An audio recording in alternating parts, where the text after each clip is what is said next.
2025వ సంవత్సరం పూర్తయిపోయింది. 26వ సంవత్సరంలోకి అడుగు పెట్టేస్తున్నాం.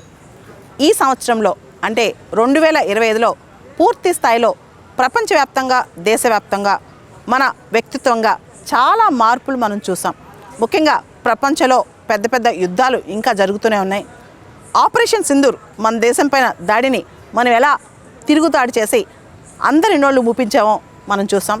అదేవిధంగా మన వ్యక్తిగతంగా అంటే మనం ఇండివిజువల్గా కూడా ఈ సంవత్సరం 2025 పూర్తిగా చాలామంది చాలా నేర్చుకున్నాం, ట్రాన్స్ఫార్మ్ అయ్యాం.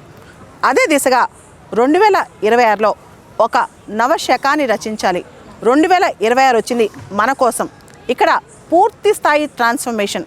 మనం మన కోసం, మన వాళ్ళ కోసం, మన దేశం కోసం ఏ విధంగా కృషి చేస్తాం అనేది 2026లో మనం చాలా స్ట్రాంగ్గా నిర్దేశించుకోవాలి.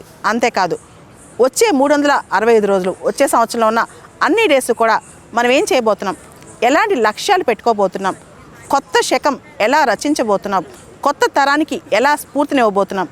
దాంతోపాటు మనం ఏదైతే జీవితంలో లక్ష్యాలు పెట్టుకున్నామో అవి కేవలం న్యూ ఇయర్ డే అంటే జనవరి 1వ తారీఖు మాత్రమే కాకుండా మొత్తం సంవత్సరం మొత్తం కూడా ఏ విధంగా మనం కంప్లీట్ చేసుకోవాలి, సంవత్సరం మొత్తం 365 రోజులు మన టార్గెట్స్ని ఏ విధంగా ముందుకు తీసుకెళ్లాలనే దాని మీద మనం ఈరోజు ఒక్కసారి అంతర్మదనం చేసుకుని దిశానిర్దేశం చేసుకోవాలి. మనం ఏ దారిని నడవబోతున్నామో ఆలోచించుకోవాలి.